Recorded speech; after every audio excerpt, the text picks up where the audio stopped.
সরকার বাইরে এক্সপোর্ট করলে পাটের দাম হয়। প্রিয় বন্ধুরা, আমরা এখন দাঁড়িয়ে আছি সৈয়দ আহমেদ কলেজ হাটে। আমি এখন পাট চাষিদের কাছ থেকে জানবো যে পাট চাষের বর্তমান বাস্তব চিত্রটা কি। আসসালামু আলাইকুম। ওয়ালাইকুম আসসালাম রহমতুল্লাহ বরকাতুহু। আপনি কি পাট চাষ করছেন এবার? হ্যাঁ, পাট চাষ তো করাই হয় ইনশাল্লাহ। ও, পাট বিক্রি করতে আসছেন এখানে? পাট বেচলাম। কতগুলি বিক্রি করতে আসছেন? পাট বেচে 3 মণ। 3 মণ। তো পাট আপনি জমিতে চাষ করছিলেন, আর যে চাষ করলেন আবার বিক্রি করলেন, আপনার পাটের লাভ ক্ষতি বা বর্তমান বাস্তব চিত্রটা কি?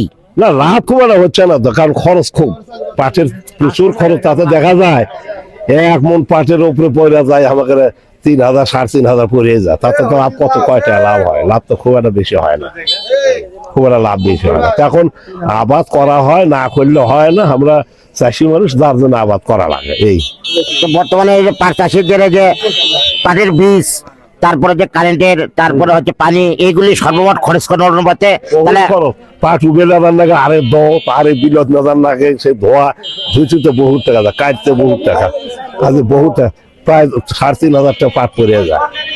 ওই 400-500 টাকা হয়তো লাভ হয় এই 1 মণ পাটের। এই 5,000 টাকা এটা গৃহস্থর পোষায়। কারণ হচ্ছে কি, খরচ তো মেলা। সরকারের কাছে কত চাইবি আমাকে যে এই পাট এক্সপোর্ট করুক বাইরে, এক্সপোর্ট করলে আবার গাড়িতে 2 টাকা পয়সা পাইবি।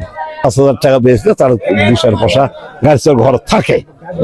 এই তো সেই তুলনায় পাট দিয়ে তো সব কিছু হয়। আমরা পাট দিয়ে দড়ি হচ্ছে, ব্যাগ হচ্ছে, অনেক কিছু পাট দেওয়া হয়। কিন্তু সব জিনিসের দাম বেশি, কিন্তু পাটের জায়গা চাষের দাম কম কেন? পাটের দাম কিসের কম, সেটা তো আমাদেরও কথা। বাইরে এক্সপোর্ট করলে তো দাম হয়। সরকার বাইরে এক্সপোর্ট করলে পাটের দাম হয়।